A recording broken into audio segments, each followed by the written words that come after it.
A partir de agora, na Unesp FM, Observatório do Esporte. O programa que dá bola a todas as modalidades esportivas.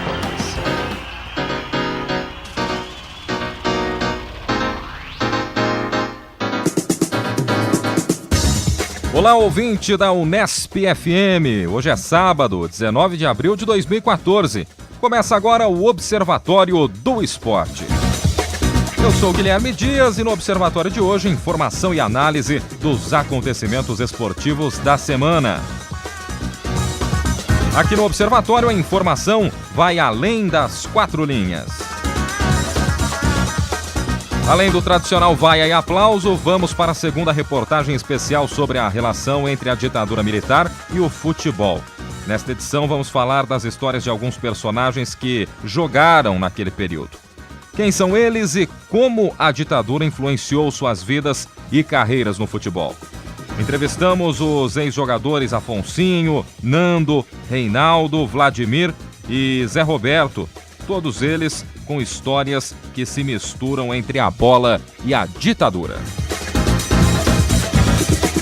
Hoje na mesa teremos a participação de Tuca Américo, Vinícius Martins, Thiago Pavini e também Fernando Martins. E vamos aos destaques de cada integrante, começando com os comentários de Tuca Américo. Um abraço, Tuca. Saudações, amigos da mesa, ouvintes. Falar um pouco aí sobre a eleição do Marco Polo Del Nero como presidente da Confederação Brasileira de Futebol, uma eleição no mínimo um pouco estranha, e sobre todo o imbróglio envolvendo o jogador Anelka no Atlético Mineiro. Fernando Martins, qual o seu destaque? Abraço. Abraço aos ouvintes e aos colegas de programa. Bom, nessa edição do programa eu vou falar um pouco sobre a entrevista de Anderson Silva para a revista Trip e também sobre o jornalismo esquizofrênico do Globo Esporte, sobre machismo e tal, por aí. Também representando a família Martins, Vinícius, o seu destaque, um abraço para você. Olá, amigos da mesa, olá, ouvintes. Hoje eu vou falar sobre o caso do jornalista dinamarquês Mikkel Jensen, que tem gerado bastante repercussão na mídia esportiva em relação à Copa do Mundo do Brasil. Torcedor mais fanático e talvez um dos únicos do 15 de Jaú, Thiago Pavini, um abraço para você, seu destaque. Saudações 15 anos, amigos da mesa, amigo ouvinte. O meu destaque vai pro campeão do Campeonato Paulista, o Ituano, e a festa do interior, que finalmente o interior conseguiu um feito muito grande nesse Campeonato Paulista, que prioriza muito mais os times grandes do que os times do interior. Então vai a meu aplauso para a conquista do Ituano. Mas é boa pro futebol do interior com o Ituano, nem tão boa assim para Noroeste 15 de Jaú, né? Infelizmente. E é claro que a gente brinca com o torcedor do 15, mas a gente sabe realmente que é uma torcida fanática e uma torcida de um clube muito querido, né? Tradicional 15 de novembro lá da cidade de Jaú. Bom, vamos aprofundar os nossos temas, começando com Tuca Américo, que vai falar a respeito da eleição na CBF. Então, o Del Nero vai ser o comandante da entidade, Tuca? Na verdade, eu fico em dúvida se isso pode ser considerado uma eleição, porque foi, na verdade, uma aclamação, né? Então, infelizmente, não houve uma chapa de oposição, né? A maioria das entidades que poderiam votar impuseram uma aclamação do Marco Polo Del Nero como presidente. Agora, o que me incomoda um pouco, Guilherme, é o seguinte: não houve uma proposta de gestão. Não houve uma campanha eleitoral na base do convencimento por um plano de gestão, um plano de metas para essa gestão 2015-2018 por parte do Marco Polo Del Nero. O que houve e o que acontece, e eu acho lamentável, é a volta de uma política de pires na mão. A proposta foi a seguinte: eu me candidato, sou eleito e receberei as propostas, as reivindicações dos clubes.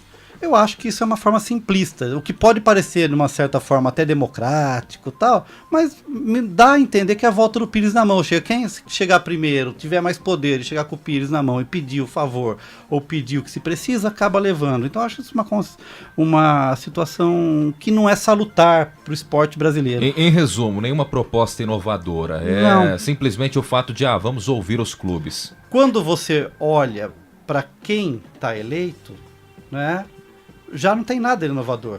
você tem como presidente o Marco Polo Del Nero, e uma situação também estranha, que existem 4 vices, né? 4 vice-presidentes. Os 4 vice-presidentes são José Maria Marim, ou seja, uma alternância no poder. Mais do mesmo? Mais do mesmo. Fernando José Sarney, Gustavo Dantas Feijó, Delfim Pádua Peixoto e Marco Antônio Vicente. Eu acho que eu falei 4, são 5. Mais ainda. Né?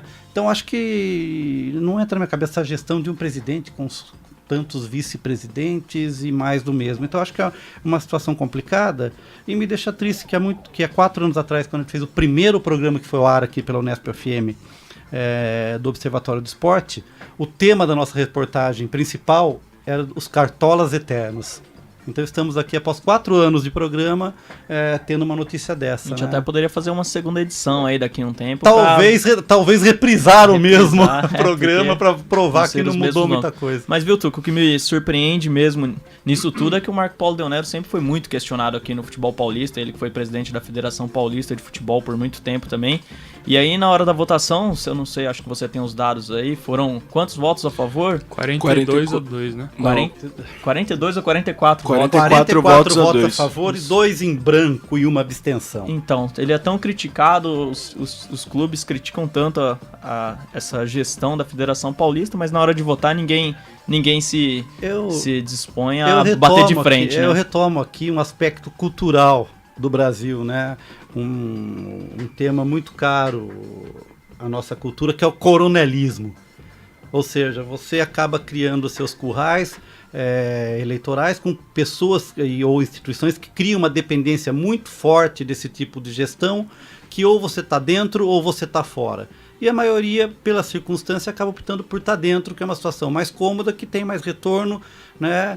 E em troca de alguns favores aí que ficam no ar, e a gente não sabe qual é a real intenção dessa gestão. Será salutar ter 1, 2 chapas, no mínimo, como se tem sempre uma chapa de oposição. Mas havia, né? Havia a proposta de ter de 2 candidatos. Até um deles era o André Sanches e o outro eu não me lembro o nome. Mas conforme com o tempo eles foram vendo que não ia ter força, eles foram desistindo. Não houve articulação de uma oposição.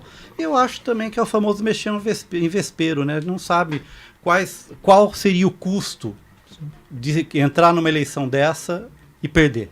Então isso é muito comum também nas confederações, nas instituições esportivas brasileiras, o que é uma pena. Eu fico triste, né? Porque, como eu disse, estamos aqui retomando o tema do nosso primeiro programa e pouco avançamos aí em relação a esse assunto. Muita gente defende, até antes do Vinícius, que o Romário seria uma pessoa aí ideal nesse momento para dirigir, para comandar a Confederação Brasileira de Futebol. Alguém concorda? Eu acho que ele não tem o perfil do gestor. Eu acho que o Romário é um tanto falastrão, ele mais fala do que atua de forma efetiva, e não vejo nele uma figura de gestor de uma entidade tão grande. Pelo menos não por enquanto, né? Acho que como crítico ele está indo bem, então deixa ele lá. Está engatinhando o Romário, talvez ele faça o papel de uma mídia, né, de crítica mais feroz, mas o que eu sinto falta é uma pessoa comprometida, um gestor de verdade, uma pessoa que tenha condição de fazer a Confederação Brasileira uma coisa maior, trabalhar em função da melhoria do esporte, da condição dos atletas. Já discutimos aqui que tem um grande número de atletas profissionais que vivem em condições lamentáveis trabalhistas. Então acho que é isso o grande problema, porque as séries A, os grandes times ainda vão, de certa forma, vão bem, ainda tem dinheiro, mas e os pequenos times e os outros campeonatos, né? Uma das propostas do Del Nero, que agora parece que caiu um pouco a ficha, é o fortalecimento do futebol nordestino, né? Que vem mostrando pelo menos um poder de público maior do que os do time do Sudeste. Só quando já está muito explícito que está na hora de olhar para eles que eles realmente vão prestar atenção. Na verdade, não né? tinha como ver. Como não ver, desculpa. Sim. Não tinha como não ver o que estava se passando. Pois não, Vinícius? Sobre essa questão do futebol brasileiro e da Série A e dos outros campeonatos estarem sucateados, é importante lembrar que 85% dos jogadores de futebol no país ganham até um salário mínimo. E quais são as propostas para reverter esse quadro? Você não tem nenhum tipo de... Tem toda a movimentação dos jogadores com o bom senso também. Qual que é a proposta desse diálogo com os jogadores? Provavelmente não há nenhuma, né? O bom senso deveria lançar um nome de gestor para se infiltrar na CBF como forma de se tornar um possível candidato em alguns anos. Acho que essas ações políticas é que são importantes. Porque também você criticar de fora fica uma posição cômoda. Não acho importante ter surgido o movimento Bom Senso, acho que é uma ação extremamente relevante, mas se não está infiltrado nas instâncias que decidem... De pouco vai adiantar, né? Fica um grande barulho por nada. Pois não, Thiago? Não, que estava comentando há tempos quem seria um bom gestor, poderia ter potencial para ser um bom gestor da CBF. Havia boatos que o André Sanches ele poderia ser um dos candidatos a concorrer à presidência da CBF. O André Sanches que, de certa forma, ele até reergueu o Corinthians, né? Quando estava...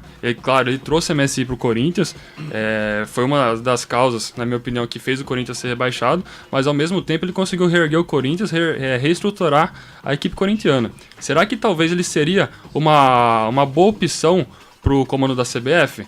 Porque ele seria concorrente, mas aí ele preferiu partir para a política, né? Vai ser, se eu não me engano, vai ser candidato a deputado. Então, será que o André Sanches ele seria uma boa alternativa para ser presidente da CBF? Eu acho que fica uma bela pergunta. Acho que não deu tempo. A gente sabia até que ponto o André Sanches tem essa competência, né? Agora fica aí também a tristeza dele não ter seguido adiante com a proposta. Houve um recuo, talvez em função de entender as forças com que ele estava lidando. O André Sanches já declarou, né, há um mês atrás, que ele vai voltar à presidência do Corinthians nos próximos anos e pretende quebrar a CBF, articular com a força do Corinthians alguma força paralela, né, alguma liga paralela, semelhante ao Clube dos 13, para quebrar a Confederação Brasileira de Futebol. Palavras do André Sanches. Vamos aguardar então os próximos anos. Eu só acho importante fazer a ressalva que o André Sanches fez mesmo uma grande administração quanto a títulos, quanto a reestruturação de time, construção do CT, construção do estádio, por mais que tenha sido grande parte com dinheiro público, né? Mas durante sua gestão toda sempre houve casos de jogadores, principalmente jogadores de categorias de base, que tiveram fatias de seus passes vendidos a preços esquisitos, até mesmo o caso do Marquinhos, quando ele foi para Roma e tal. Então, sempre teve um pouco desse boato de que talvez ele pudesse estar havendo um aproveitamento desse preço dos jogadores de base, com essas fatias sendo vendidas a preços baixos, outro a preços muito altos, ou era preço baixo e depois eram vendidos por muito caros, ou então preços altos que não faziam muito sentido. Então, acho que a gente tem que olhar melhor, analisar melhor, ver qual é realmente a filosofia e a prática do André Sanches antes de pensar nele como um candidato sério a essa oposição. Na verdade, a gente tá no mato sem cachorro, né? Sim. Porque não tem alternativa. E em cima do que o Fernando falou, do zagueiro Marquinhos exemplifica muito bem, né? Ele é o jogador que mais valorizou, acho que o jogador jovem que mais valorizou no último ano, que foi 800%. Uma das principais referências, pensando em zagueiro e pensando no futuro, hoje a Europa respira Marquinhos, né? Tem como Marquinhos como principal jogador aí para a defesa nos próximos anos. E claro que a tendência é que seja também titular da seleção brasileira daqui a algumas temporadas. Bom, seguindo o Observatório do Esporte, agora o destaque, a manchete aprofundada do Vinícius Martins. Pois não, Vinícius? Bom, hoje eu trouxe para a mesa a discussão sobre o caso do jornalista dinamarquês Mikkel Kjeldorf Jensen, né, que saiu essa semana, tomou alguns noticiários esportivos essa semana, pelo fato de que ele desistiu de cobrir a Copa do Mundo no Brasil. O caso todo é que ele postou um texto no Facebook falando sobre as mazelas e os problemas da Copa do Mundo que ele encontrou aqui no Brasil, sobretudo em Fortaleza, e ele levanta algumas questões, né? Ele fala de remoções das Forças Armadas e da Polícia Militar em comunidades, ele fala de corrupção e de fechamento de projetos sociais. Só que dentro dessa história toda existem alguns pontos que estão sendo questionados, né? As pessoas questionam muito forte quem é Mikkel Jensen, o que ele veio fazer aqui e se de fato ele realmente está preocupado com essas causas, né? Porque ele levantou essas questões, disse que ia preparar um documentário acerca delas, mas ao mesmo tempo ele vai embora do país e sem nenhuma explicação, alega que é medo, que tem medo de sofrer represália, mas mesmo assim ainda está esquisito.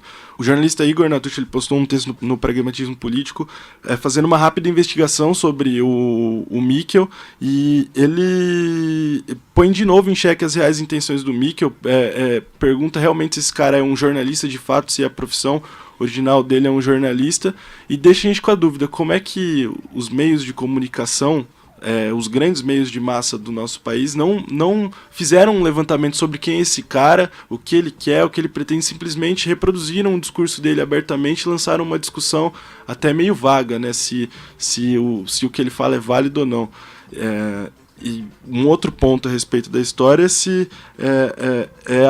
são os temas que ele levanta só aparecerem através da fala do Mikkel. O jornalismo esportivo não se preocupou em falar sobre remoções, Forças Armadas, PM em comunidade, a higienização das cidades para a Copa, sem ser por esse cara. Simplesmente não há essa discussão também. Eu acho importante pontuar essa falha da editoria em cobrir esse caso do jornalista e dos problemas que o Mikkel levanta a respeito da Copa do Mundo. E eu queria saber o que vocês acham, o que vocês pensam do tema. Tucamérico, tenho certeza que tem uma opinião sobre isso. Tá ansioso, Tuca. Eu acho que é o seguinte, é uma discussão que a gente tem hoje, inclusive nos cursos de jornalismo, né? Primeiro, a formação do jornalista, formação real. Então não sabemos se ele é realmente jornalista de formação. Ele se diz um jornalista independente, que não é financiado por nenhum órgão estatal, nenhum órgão privado, então sua opinião e sua visão é totalmente independente. Mas me cria um grande espanto em como a comunidade virtual aceita essas opiniões, essas notícias veiculadas, sem a checagem real, sem a apuração dos fatos.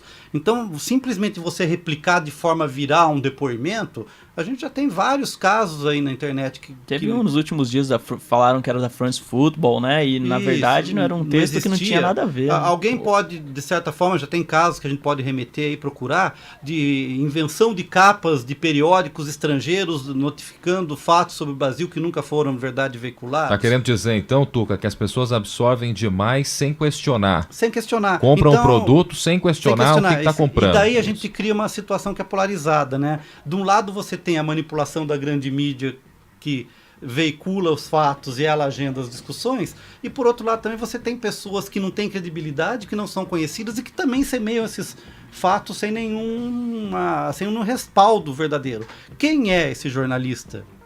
O que ele fez? Quais foram os depoimentos? Qual esse documentário que ele fez? O que acontece no Brasil? A gente já sabe muito bem. Agora parece um caso de querer se aproveitar de uma situação. Eu posso estar redondamente enganado também. Pode não ser esse o caso. Aparentemente nenhum meio falou com ele, né? Só divulgou o que ele reproduziu numa rede social. Numa rede social. Então eu acho que isso é uma coisa que a gente tem que estar atento. Simplesmente replicar uma postagem de uma rede social, de um Facebook, de um Twitter, do Instagram, ainda mais com a possibilidade de digitalização de imagens, de edição de palavras, de sons e de áudio, isso não quer dizer que o fato é por si verdadeiro. Então acho que o fato que você traz, Vinícius, é realmente importante. Eu acho que o verdadeiro jornalista tem um cuidado muito grande na apuração do fato. Para vocês terem ideia, alguns anos atrás, acho que nenhum de vocês vai lembrar, que um jornalista da Rede Globo foi demitido porque ele notificou que o Zé do Pulo, nosso atleta, o João Carlos de Oliveira, tinha morrido. Ele estava em estado grave, ele estava no hospital, mas ele não tinha morrido ainda. E como foi notificado, sem apuração e o fato não é verdadeiro, o jornalista foi demitido sumariamente. Isso parece cada vez mais difícil nesse mundo virtual que a gente vive. Existe um ímpeto de se buscar vender a notícia o mais rápido possível e se esquece. Sim, o furo, acima de tudo, o sensacionalismo acima de tudo, e se esquece da importância que o jornalismo tem de agendar discussões importantes.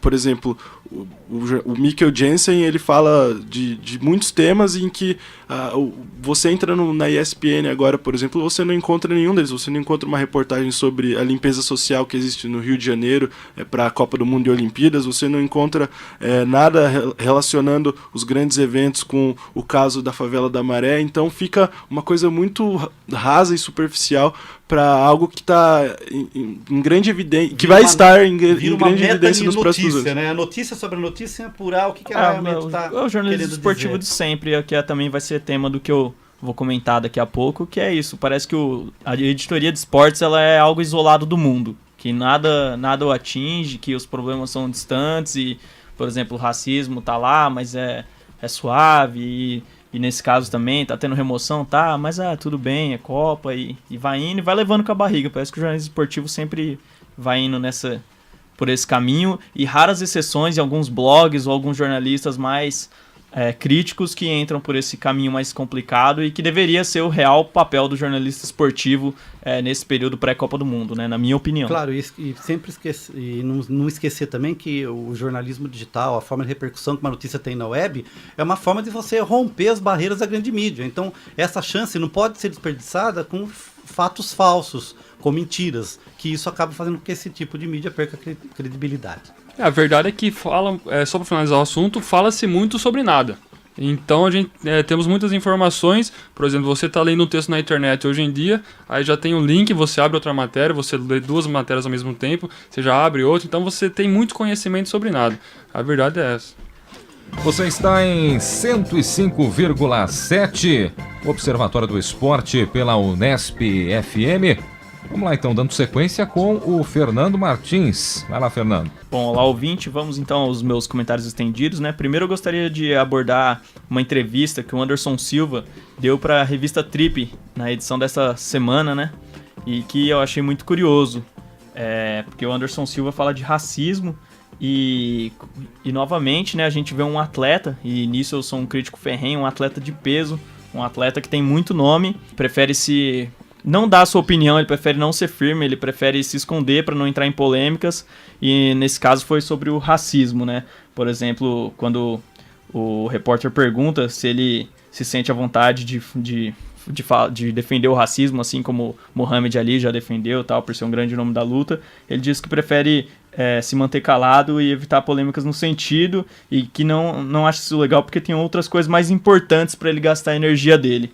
E entre um exemplo que ele dá é que ele foi visitar um hospital de crianças com câncer e que ali ele viu que ele pôde perceber que os nossos problemas são pequenos perto de outros. Assim, ele dá essa minimizada brusca no racismo. Ele tira o foco, né? Tira o foco, não tira essa preocupação que acho que a gente tem que ter mesmo com, por exemplo, as crianças e tal, mas ele dá essa minimizada no assunto racismo com a força, com o nome que ele tem. Eu acho muito absurdo, assim, porque ele mesmo cita casos de racismo que ele sofreu, mas aí por ele ter virado um atleta de sucesso e isso não ter sido uma barreira para ele, parece que não pode ser uma barreira para os outros, né? Então acho que é nesse sentido que acontece essa minimização, e o Vinícius até levantou um ponto muito interessante, gostaria de te chamar para falar sobre isso, que é que o jornalista ele fez um papel muito legal, que ele colocou o Anderson Silva em contradição o tempo todo, né, na matéria. Sim, na entrevista, logo em seguida, a questão que ele responde sobre a luta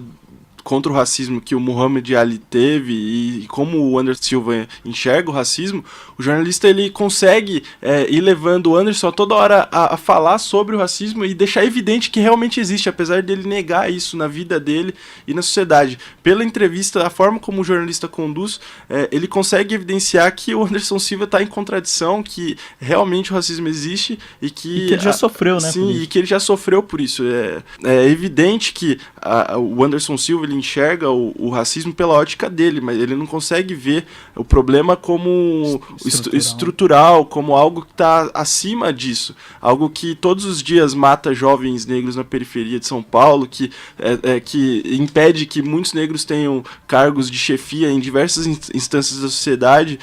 Ele não consegue enxergar que ele é uma exceção. Eles não estejam na universidade, como é o caso aqui da Unesp, Sim, uma universidade totalmente branca, né, na maior parte dos alunos. O Anderson Silva ele deixa de enxergar que ele é uma exceção e que por ele ser uma exceção que tem uma força e um apelo tão grande dentro do esporte, ele é o maior lutador do MMA, na minha opinião, e um cara do peso dele tem uma força de lutar contra isso que muitas pessoas não têm no dia a dia. Ele pode sim puxar discussões, ele pode sim puxar debates e provar que é possível vencer o racismo.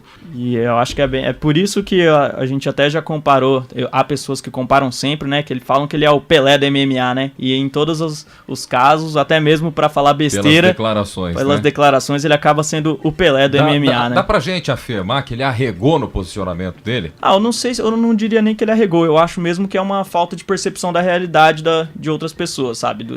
Pela realidade dele, parece que o racismo é algo pequeno mesmo.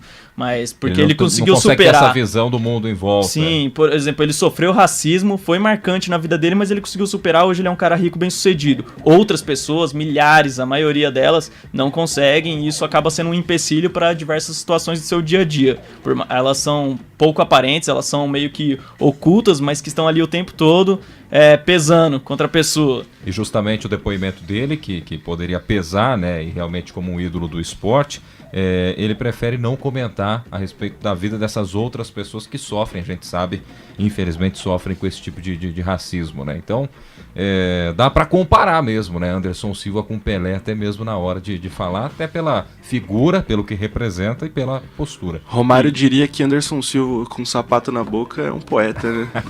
Mas, voltando aos meus destaques, agora eu vou falar sobre o Globo Esporte, que nessa semana publicou uma matéria, e até foi um dos destaques de seu site, sobre o caso da bandeirinha, né, que foi chamada de gostosa por um técnico de um time do interior, né? E aí, no caso, a matéria dando esse destaque chama Belas e Feras.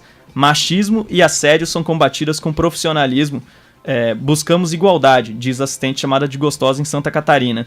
Então a gente vê que é meio que um jornalismo esquizofrênico, né? Por 2 pontos. Primeiro é logo na matéria, logo no título já tá usando belas e feras como se sempre ressaltar essa questão da beleza, da mulher como algo que tá ali para ser vislumbrado, como que tá ali para ser observada no futebol, e depois indo por esse lado, de que o machismo e o assédio são combatidos com profissionalismo. Por exemplo, você pode ser uma mulher, você pode ser bonita, tal, segundo o padrão de beleza, mas se você for profissional, se você fizer aquilo bem, você vai superar, sabe? Eu acho que não tem nada a ver, não interessa se ela for ruim, se ela não for profissional, isso não tem nada a ver com ela ser bela e fera, com ela ser gostosa ou não, e que não tem nada a ver. Eu acho que o jornalismo esportivo tem que ir para outro tipo de discussão, e eu digo isso do jornalismo esquizofrênico do Globo Esporte justamente por isso. A semana inteira o Globoesporte.com ficou falando, mostrando fotos, galerias dessa mesma árbitra, dando destaque, colocava ela na capa lá só de biquíni,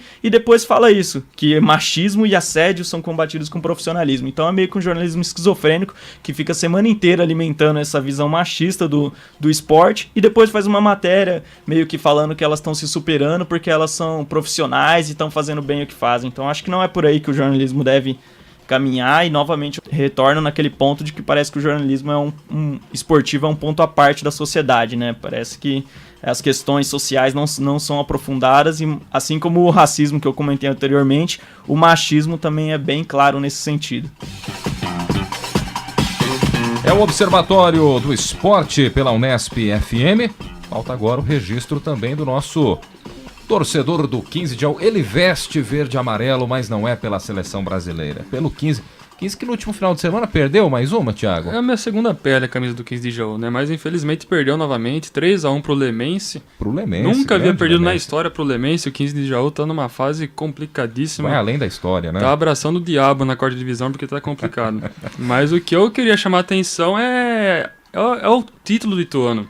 Eu acredito que você também, Guilherme Dias, torcedor do time do interior, torcedor do Noroeste, eu, torcedor do 15, e muitos simpatizantes se sentiram contemplados com a vitória do Ituano no campeonato estadual, né?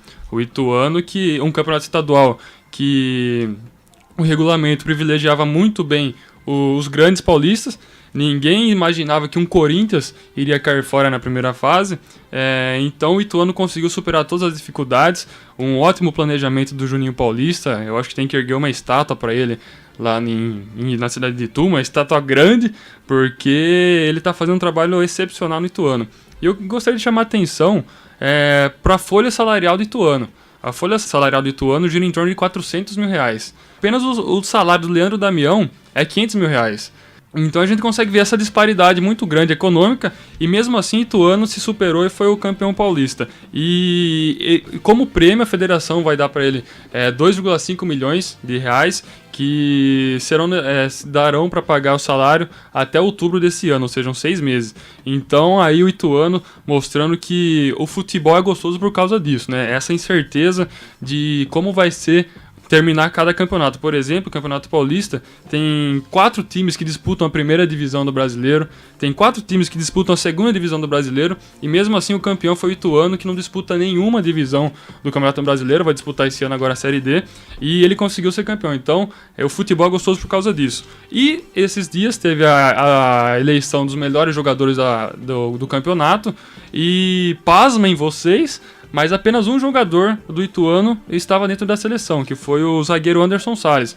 Ou seja, o melhor time do campeonato, a melhor defesa, o goleiro menos vazado, teve apenas um jogador relacionado, enquanto o Santos teve 5 jogadores. E o melhor técnico considerado do campeonato foi o Oswaldo Oliveira, também técnico do Santos. Isso porque eles anunciaram essa lista, essa relação, antes do segundo jogo da decisão do Campeonato Paulista, né? Então, eu achei um absurdo também, nada contra o Oswaldo de Oliveira, né, o popular mas o Doriva tirou leite de pedra em muitos momentos, né? Então, pra mim, e pra muita gente, tenho certeza, o Doriva, até pelo material humano que tinha, pelo pouco investimento também do Ituano em relação aos grandes, mas deveria ser contemplado aí como treinador do campeonato. E claro, o Ituano teve outros bons valores. Parabéns ao Ituano, né? Porque muita gente falou, inclusive eu também tinha essa opinião, o Ituano tirou o Palmeiras porque era jogo único. Porque se tivesse jogo de ida e volta, confronto aí em 180 minutos, o Ituano não iria tirar o Palmeiras. Queimei a língua, porque o Ituano bateu o Santos, que era o melhor time do Paulistão até então, num confronto aí de 2 partidas, 180 minutos, e soube conduzir com grandeza mesmo. Jogou fora de igual. Longe de tu, com menor torcida dentro do Pacaembu, né? Claro. Pouquíssimos torcedores, a maioria era do Santos, infelizmente, porque eu acredito que se fosse disponibilizado mais ingressos para a torcida do Ituano, com certeza estaria lotado. Mas eu quero levantar 2 pontos rapidinhos. O primeiro é bem isso mesmo da folha salarial aí, eu declaro que estava torcendo mesmo pro Ituano, mas não porque era contra o Santos, que seria um rival do meu time Corinthians. Mesmo se fosse o Corinthians na final, eu ia torcer pro Ituano, porque eu sei que pro clube grande esse título ele não vai ser tão importante quanto vai ser pro Ituano, né? Só de poder pagar 6 meses de salário do elenco inteiro, você já vê como ganhar esse título fez uma diferença tremenda pro Ituano, enquanto pro Corinthians ou pro Santos seria apenas mais um dos quase 30 títulos que o Santos tem e dos mais de 30 títulos que o Corinthians tem. E outro ponto também é regulamento da competição, né? Que eu acho que totalmente privilegia os grandes, né? Por exemplo, a final ser 2 jogos, enquanto os outros jogos das outras fases são apenas um, mostra que é um regulamento claro para beneficiar os times grandes, né? Porque um time grande como Santos, Corinthians, Palmeiras e São Paulo perder 2 jogos, ou seja, ter 2 chances para ganhar do time pequeno que tem menos poder mesmo técnico, administrativo e tudo mais, assim, de dinheiro mesmo. Então é uma chance muito grande que o time grande tem de não perder. E perdeu, né, no caso. Então eu acho que o Ituano não só superou o Santos, como superou o regulamento da competição, que beneficia claramente os grandes, e além desse fato de ser 2 jogos no Pacaembu, né, o que sempre vai beneficiar o grande também. E tem muita gente dizendo também que o Ituano, por ser o campeão paulista, é favorito disparado para garantir uma vaga e sair da Série D para a Série C. Eu já não entendo dessa forma. Porque vai desmanchar, né? O Ituano ele vai pagar agora o preço pela competência dele. Agora pode ter certeza que vai perder vários e vários atletas, vai ter dinheiro, dá para investir realmente, pegar alguns destaques, mas realmente o Ituano, ele agora vai pagar pela boa campanha que fez, porque é difícil, mesmo uma Ponte Preta, São Caetano, anos atrás também abastecia grandes clubes, e o Ituano vai fazer justamente isso, vai perder. Parece que o Anderson Salles já tá até negociado com o Palmeiras, né? Não sei se já acertou, mas tá encaminhado já, que é o único jogador que tá na lista, né, dos melhores da competição. O goleiro Wagner tá indo pro Botafogo também, vários outros atletas, né? Tem até o Rafael Silva, atacante da equipe do Ituano. Há 3 anos atrás ele jogou no Noroeste. Passou pelo Noroeste. Fez absolutamente nada. Porque tem gente que joga no Noroeste, tem gente que passa pelo Noroeste. Infelizmente 95% passa pelo Noroeste. Poucos jogam. E o Rafael Silva passou por aqui. Na época ele estava envolvido ainda no episódio, né? Estava sendo acusado de ter matado a ex-namorada dele, né? E veio para Bauru para justamente se afastar um pouquinho ali do assédio da imprensa e não fez absolutamente nada em Bauru, só foi absolvido, né? Seria um celeiro de craques do Noroeste, assim como o 15 de Jaú no interior também? Pois é, né? Já foi, a gente pode dizer. Hoje Bons em dia, tempos, né? Agora 15 de Jaú e Noroeste amargando aí uma situação terrível. O Observatório do Esporte. Confira a reportagem da semana. Um tema em debate. Na semana passada, mostramos a relação entre o futebol e o regime militar durante a ditadura que durou 21 anos em nosso país. Além das histórias envolvendo nossos principais campeonatos nacionais, ainda havia forte influência dos militares em nossa seleção, que se sagraria campeão em 1970. Hoje damos continuidade ao tema, mas aprofundando nas histórias de alguns dos principais personagens do futebol na época. Nando, Afonsinho, Zé Roberto, Reinaldo e Vladimir são alguns desses nomes que você merece conhecer um pouco de suas histórias. Fernando Antunes Coimbra, ou simplesmente Nando, foi um dos jogadores que mais sofreram nas mãos dos militares. O jogador participou do Plano Nacional de Alfabetização do governo de João Goulart, que visava educar a população além de instigar uma consciência política. Isso talvez tenha sido o que fez o jogador ser perseguido em praticamente todos os clubes que passou. Os dirigentes de Santos, de Vitória no Espírito Santo, Madureira e América sempre elogiavam o trabalho do jogador, mas acabavam dispensando o atleta sem dar mais explicações. Nando foi perceber que era realmente perseguido quando se transferiu para o Belenenses e lá não conseguiu as garantias que tinha acordado. Além de ter recebido a visita da polícia política do governo Salazar. Abriram 2 caras de terno, eu imaginei que era da imprensa, lá eles usavam terno na época. Mas os caras já foram entrando, era da PID, da Polícia Política de Portugal. Já entraram me dando carteirada, né? E querendo, e deram a entender que sabiam muita coisa da minha vida, falaram do PNA, que eu estava envolvido num programa no Brasil subversivo. Eu me apavorei. 22 anos, tu sozinho, né, em outro país, tu imagina o sufoco que era. E aí me pediram os documentos, eu disse que não estava comigo, que estava na Embaixada Brasileira, foi a minha sorte.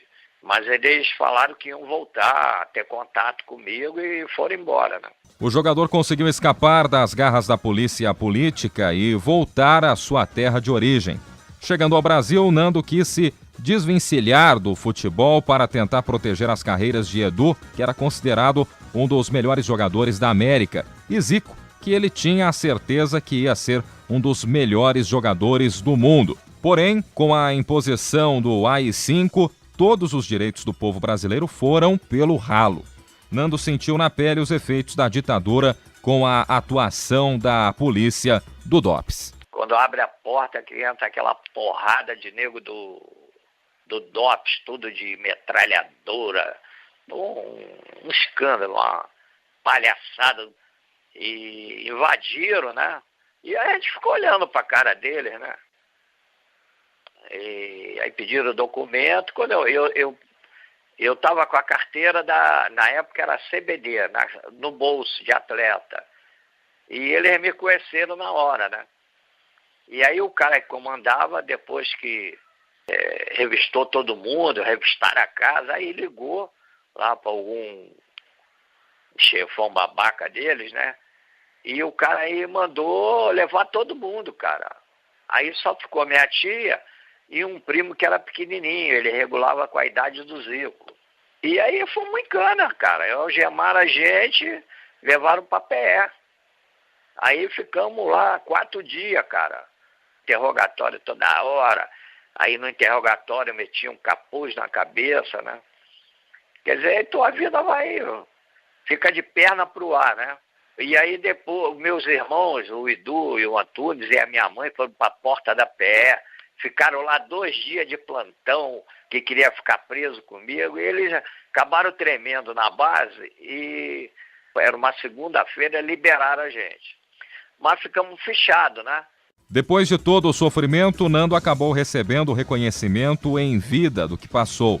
Em dezembro de 2010, o atleta foi considerado um perseguido político pela ditadura e foi o primeiro jogador anistiado do país. Eu pude em vida ter o reconhecimento do governo brasileiro, sou o primeiro jogador anistiado.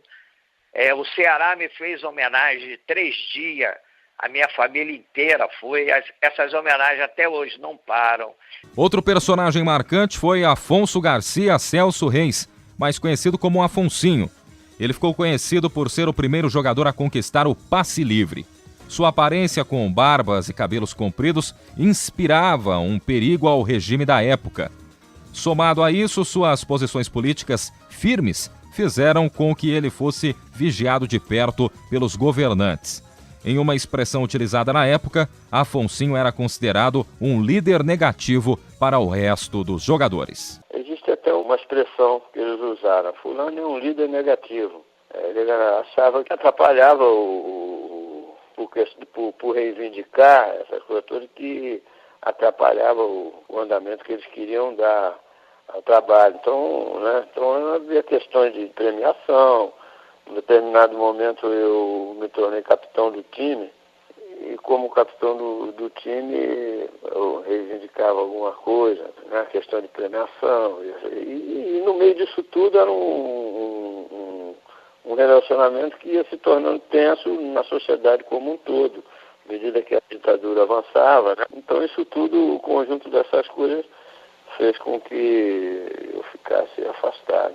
Afonsinho não foi convocado para as Copas de 70 e 74, o que ele questiona sua não participação, ao menos na segunda ocasião. Em 70 eu não me senti injustiçado, porque além de eu estar no meio dessa confusão, a minha posição é uma posição que exige experiência, né, o meio-campo, o armador.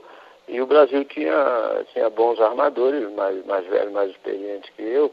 Não me senti injustiçado, não. Agora, depois sim, estava em grande momento, eu sei que merecia uma oportunidade, houve até uma reação de imprensa.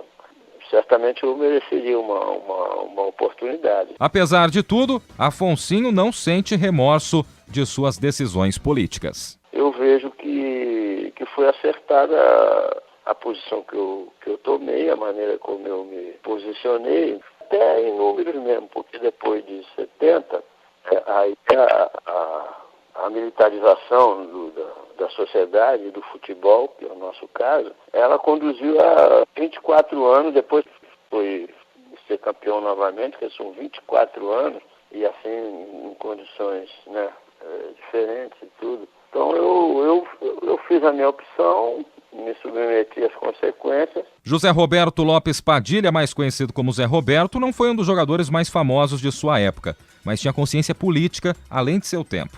Participou pela seleção brasileira de base e disputou o torneio de Cannes em 1971, em que foram campeões invictos.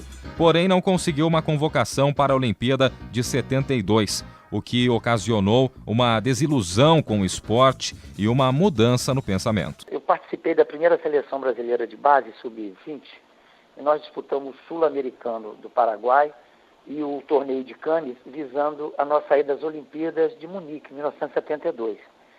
Nós fomos mal no Sul-Americano e a nossa geração conquistou o torneio de Cannes invicto. Foi muito bacana para a minha geração, que tinha Jorginho Cavoeiro, Abel, Rubens Galax, Marinho, Miel Celias. Foi muito bacana.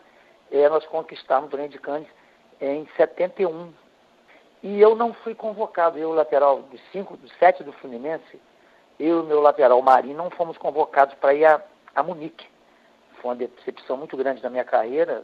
Aí eu queria desistir do futebol, comecei a fazer direito na Gama Filho e percebi o que nós não percebíamos, né?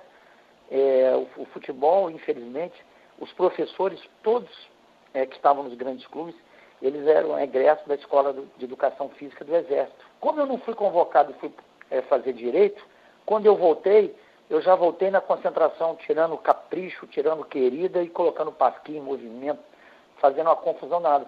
Isso, aí eu vi como eu estava fora, porque o Zico, o Júnior, que eu jogava com eles, todos faziam escola de educação física na Castelo Branco, sabe? E a educação física não discutia essa questão, mas o direito já discutia. A presença de militares dentro da seleção brasileira foi positiva na evolução da preparação dos jogadores. Porém, ao mesmo tempo, fez com que os jogadores se isolassem em uma bolha em relação ao resto do país, se tornando alienados politicamente. Carlos Alberto Parreira Ele foi uma pessoa que mudou a minha carreira. Ele foi meu preparador físico fluminense, depois ele foi meu treinador, me deu todas as oportunidades. Coutinho foi um treinador que me deu uma oportunidade no Flamengo. Carlesso, ele mudou a história do futebol ao criar o treinamento de goleiro. O goleiro treinava igual a gente. O Félix treinava numa caixa de areia. O Carlesso, graças aos estudos dele, estudos da Escola de Educação Física e Atlética, que eles tinham informações, eles foram muito importantes para o nosso futebol. Eu não posso não ser grato como atleta.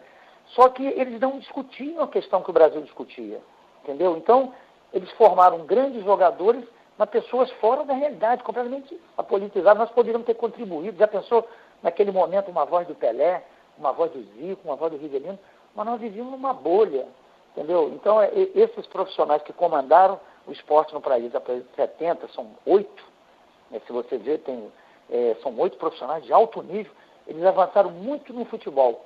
Mas por serem egressos de uma escola militar, eles não tocavam em assunto nenhum e nós não podemos contribuir como o artista, o Gilberto Gil, o Chico Buarque, qualquer classe se manifestou e nós não calamos. Mas o trauma causado pelo regime militar foi duro e persiste até hoje. Atualmente, o Zé Roberto não consegue torcer para o país em qualquer modalidade esportiva. Essa censura, a ditadura, hoje eu falo com meus filhos, ela me roubou metade da minha existência. O melhor momento de aprendizado, de cultura, de entretenimento, as coisas não eram passadas, sabe? Então foi muito ruim e eu percebi isso mais tarde e me deu muita angústia. Eu confesso aqui no meu artigo que eu infelizmente, claro que isso é trauma, né? Trauma é uma coisa difícil de tirar. Eu não consigo nunca mais torcer pelo Brasil, porque quando eu estava já num time pequeno, jogava no americano, nós disputávamos a Copa de 82, eu já percebia o que ninguém percebia, que se nós fôssemos campeões lá na Espanha, ia ter uma nova festa em Brasília, e novamente o ópio ia ser o povo, e nós íamos demorar muito tempo para chegar no estímulo, nós chegamos em 86, mas ia demorar mais. E eu passei a torcer contra o meu país, é uma coisa que me faz muito mal. Qualquer esporte que eu vejo, eu já lembro que nós estamos sendo usados. Outro jogador que sentiu na pele os efeitos da ditadura foi José Reinaldo de Oliveira, mais conhecido como Reinaldo. Ele foi o maior ídolo e artilheiro da história do Atlético Mineiro. O jogador ficou conhecido por sua comemoração com os punhos cerrados, apontados para o céu após o gol. O gesto era uma alusão ao movimento negro revolucionário norte-americano dos Panteras Negras. Reinaldo explica o porquê da utilização do gesto socialista num período de regime militar. Esse gesto do punho cerrado é um gesto socialista, né? Na época a gente dava também a conotação dos panteras, a conotação racial, para também livrar um pouco a repressão, a censura que tinha. Mas era um gesto socialista, um gesto mais político, porque o nosso país, a gente vivia num momento, precisava de uma participação mais efetiva das pessoas para acelerar o processo político. A comemoração de cunho político chamou a atenção do presidente da época, Ernesto Geisel. O ditador chamou Reinaldo para uma conversa particular com o objetivo de frear o ímpeto político do jogador. Foi na despedida da seleção, foi despedido o general Geisel, lá em Porto Alegre, lá no Palácio do Piratini. E aí, na época, o ministro Ney Braga, me levou lá no presidente, para o presidente me conhecer. E com isso, me apresentou o presidente e falou, esse é o garoto, se joga muito bem futebol, mas não fala de política, deixa de política, nós tratamos dela. Mesmo após essa conversa, Reinaldo não parou de tentar passar sua ideologia através dos gramados. Na Copa de 1978, disputada na Argentina, o jogador repetiu a comemoração após ter feito o primeiro gol do Brasil na competição. O gesto não agradou em nada ao presidente da Confederação Brasileira de Desportos, o almirante Heleno Nunes. Ele exigiu que o técnico da seleção, o militar Cláudio Coutinho, cortasse o jogador das outras partidas. O almirante Heleno Nunes, depois do segundo jogo da Copa de 78 na Argentina, contra a Espanha, aí no dia seguinte ele já desceu lá na concentração em Mar del Plata e orientou, falou com o Coutinho, me tirou do time, eu, Cerezo e os Zico também. Nós três somos sacados da outra formação. Vladimir Rodrigues dos Santos ainda é o jogador que mais vezes vestiu a camisa do Corinthians, ao todo 805 partidas pelo Alvinegro.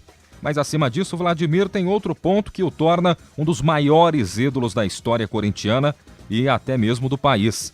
Junto aos companheiros de clube, Sócrates e Casagrande, e do dirigente sociólogo Adilson Monteiro Alves, Vladimir foi um dos idealizadores da democracia corintiana. A gente tinha essa ansiedade de contribuir, de participar ativamente na forma de jogar e na vida política do clube, né?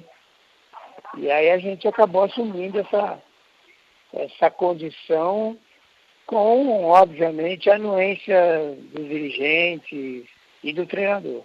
As decisões eram tomadas sempre através do voto de todos, em que a decisão da maioria sempre prevalecia, como explica o ex-jogador. Através do voto, a gente botava duas opções, por exemplo, a concentração, quem era a favor, quem era contra.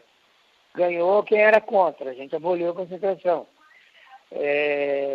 O dia de viajar, a gente votava também. Quem que achava que tinha que viajar um dia antes, ou então no dia do jogo de manhã, aí a gente votava e a maioria, a soma dos votos que prevalecia. Vladimir ainda explica qual era o ideal que o movimento corintiano queria passar para a sociedade. Eu diria que foi passar para a população a importância que era interferir na sua microsociedade, eleger o seu governante com consciência, fazer com que as pessoas interferissem no processo político, quer dizer, através do voto, de um voto consciente, de um voto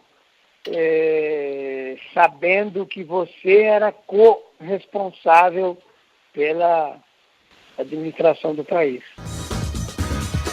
Muito bem, antes da gente colocar aqui em discussão esse tema, né, que é realmente relevante, ainda mais neste mês, queria agradecer. Semana passada passou batido, né? Mas todos os entrevistados que fizeram parte dessa abordagem, desse material, o historiador o Gerson Fraga, os jornalistas também José Trajano e o Leandro Stein, e também os ex-atletas, os ex-jogadores, o Nando, o Afonsinho, Zé Roberto, o Reinaldo e também o Vladimir. Grande abraço a todos eles, obrigado aí pelo carinho com o Observatório do Esporte em atender a nossa reportagem. Vamos abordar um pouquinho esse tema, começando pelo Vinícius. Pois não, Vinícius, sua opinião a respeito aí dessa relação ditadura e futebol.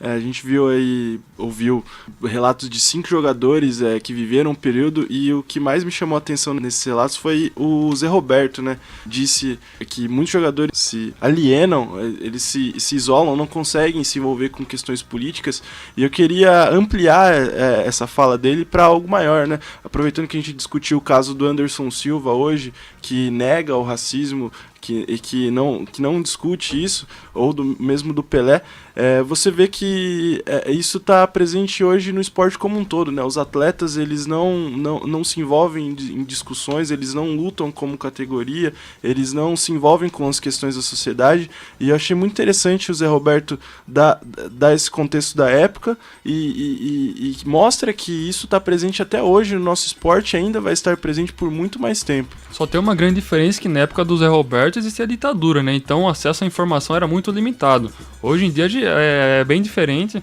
Os jogadores, os atletas têm acesso a muitas informações. A gente comentou aqui que tem excesso de informações. Então a gente tem que traçar essa diferença, que antigamente, na verdade, não eram jogadores que eram alienados. Na verdade, alienavam os jogadores, porque não chegava informação neles. Diferente de como é hoje em dia, né? Sim, hoje o acesso é muito mais forte. Hoje você não, por exemplo, hoje nenhum presidente vai chamar um jogador para conversar por conta de uma comemoração. Jamais que isso vai acontecer, como aconteceu com o Reinaldo e o Geisel, que foi abordado na nossa reportagem de hoje. Então eu acho que hoje sim é que os atletas têm que realmente tomar posicionamento nos assuntos que estão na sociedade e no esporte, para efetivamente construir alguma mudança nos problemas que existem. Senão ninguém vai interferir por eles. Fernando, suas conclusões finais também? Bom, eu gostaria mais de destacar aqui, dentre as histórias, né, para mim, a que mais chama atenção não diminuindo a importância dos outros personagens, mas a questão do Nando, né, que foi um jogador que foi muito perseguido, que foi preso, que foi até torturado e que sofreu repressão até mesmo em Portugal quando foi jogar por lá. Então a história dele, até como o peso que ele tem por ser irmão do Zico e tal, então é uma história muito interessante, muito legal o trabalho que o Ceará fez, até lançando um livro sobre o jogador Nando, um livro, inclusive eu tenho, assinado pelo Nando quando ele veio a Bauru. Então acho bem legal a história dele, mas claro que também a história do Afonsinho, como talvez o jogador mais político dentre esses todos, né, que a gente entrevistou, também muito bacana. E claro, né, o Reinaldo também, por ter sido o maior ídolo do Atlético Mineiro, ele sempre manteve esse posicionamento, algo muito legal, de fazer essa alusão aos Panteras Negras. Eu acho que tem que ser muito firme mesmo, então o cara tem que ser macho para ir lá e nessa época abraçar essas ideias. Então fica aí o destaque mesmo para essas histórias muito bacanas e, claro, também sem esquecer do Vladimir, que foi um dos idealizadores da democracia corintiana, um movimento muito importante, que inclusive a gente pretende abordar no futuro uma matéria especial somente sobre esse movimento, que foi um movimento muito interessante, de exemplo para o país, né, de democracia. Vladimir aí, que é um ídolo meu, que é um jogador que mais vezes vestiu a camisa do Corinthians e que são esses caras, como a gente cobrou do Anderson Silva, que tem que puxar essa discussão. Esses caras que têm peso, que têm nome e são eles que podem fazer a diferença, como esses 5 personagens fizeram. E foi muito legal fazer essa matéria, eu gostei bastante e são exemplos para nós aí.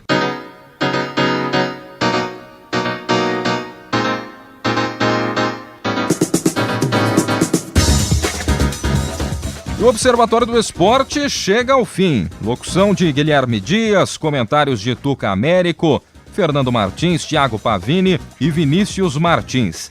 Equipe de reportagem, Heitor Facini, Fernando Martins, Thiago Pavini e Vinícius Martins. Direção de Fábio Fleury. Produção técnica de Paulo Pepa. O Observatório do Esporte é um projeto de extensão universitária financiado pela ProEx, a Pró-Reitoria de Extensão da Unesp. Voltamos no próximo sábado com mais destaques do esporte.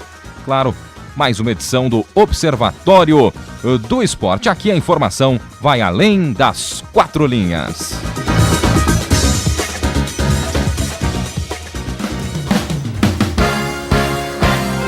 A Unesp FM apresentou Observatório do Esporte, o programa que dá bola a todas as modalidades esportivas.